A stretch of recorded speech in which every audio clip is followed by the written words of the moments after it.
നമ്മുടെ ചെറിയ ക്ലാസ്സുകളിൽ നമ്മൾ പഠിച്ചിട്ടുണ്ടല്ലോ വെള്ളത്തിന് നിറമില്ലെന്ന്.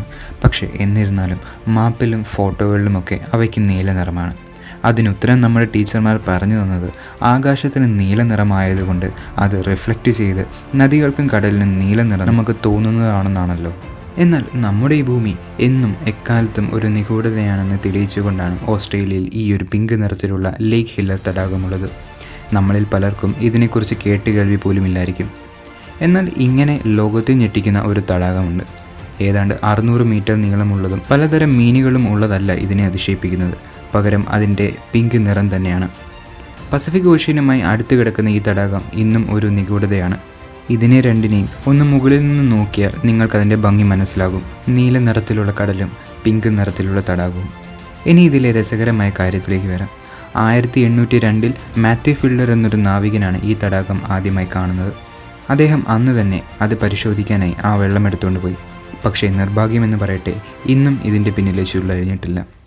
എത്രയെത്ര ഗവേഷണങ്ങൾ നടത്തിയിട്ടും ഇതിൻ്റെ പിന്നിലെ രഹസ്യം ഒരു സയൻറ്റിസ്റ്റിനും കണ്ടെത്തുവാനായിട്ടില്ല.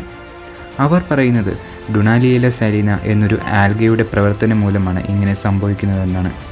ഈ ഡുനാലിയേല കാർട്ടനോയിഡ്സ് എന്നൊരു സാധനം പുറത്തു വീഴും. അത് ഈ ക്യാരറ്റിലൊക്കെ കണ്ടുവരുന്ന ഒരുതരം പിഗ്മെൻ്റ് ആണെന്ന് തെളിഞ്ഞിട്ടുണ്ട്. ചിലപ്പോൾ അങ്ങനെയാവാം ഇതിന് ഈ നിറം വന്നതെന്നാണ് പ്രാഥമിക നിഗമനം. അതുകൂടാതെ തടാകത്തിലെ ഹെലോഫിലിക് ബാക്ടീരിയയുടെ ഫലമായും ഇങ്ങനെ സംഭവിക്കാമെന്ന് പറയുന്നുണ്ട്. കൂടാതെ ഉപ്പും സോഡിയം ബൈകാർബണേറ്റും തമ്മിലുള്ള റിയാക്ഷൻ മൂലവും ഇങ്ങനെ സംഭവിക്കാമെന്ന് പറയുന്നു. വെസ്റ്റേൺ ഓസ്ട്രേലിയയുടെ തീരത്താണ് ഇത് സ്ഥിതി ചെയ്യുന്നത്. 600 മീറ്റർ നീളവും 250 മീറ്റർ വിസ്തീർണവുമുള്ള ഇതിനെ ചുറ്റി നിറയെ യുക്കാലിപ്റ്റസ് മരങ്ങളാണ്. ആ തടാകത്തിൻ്റെ അടുത്ത് പോയി നോക്കിയാൽ നമുക്ക് ഇതിന് ഇത്ര പിങ്ക് നിറമുണ്ടെന്ന് തോന്നില്ല. മുകളിൽ നിന്ന് നോക്കിയാലേ ശരിക്കും അതിൻ്റെ നിറം മനസ്സിലാകൂ. കുറേ നാൾ ഈ വെള്ളം ഉപ്പ് ശേഖരിക്കാൻ ഉപയോഗിച്ചിരുന്നു. എന്നാൽ ഇന്ന് ഇതൊരു ടൂറിസ്റ്റ് പ്ലേസാണ്. ദിവസവും ഒരുപാട് ആളുകളാണ് അവിടേക്ക് എത്തുന്നത്. ലോകത്ത് ഇത് മാത്രമല്ല പിങ്ക് നിറത്തിലുള്ളത്. സെനഗൽ, സ്പെയിൻ, കാനഡ തുടങ്ങിയ പല രാജ്യങ്ങളും ഇതുപോലത്തെ പ്രതിഭാസങ്ങൾ കണ്ടെത്തിയിട്ടുണ്ട്. ഈ ചാനലിലേക്ക് പുതിയതായിട്ട് ആരെങ്കിലും വരുന്നുണ്ടെങ്കിൽ ദയവായി ഈ ചാനൽ ഒന്ന് സബ്സ്ക്രൈബ് ചെയ്യുക. ആ ബെല്ലൈക്കൺ കൂടി ഒന്ന് എനേബിൾ ചെയ്ത് കൊടുക്കുക.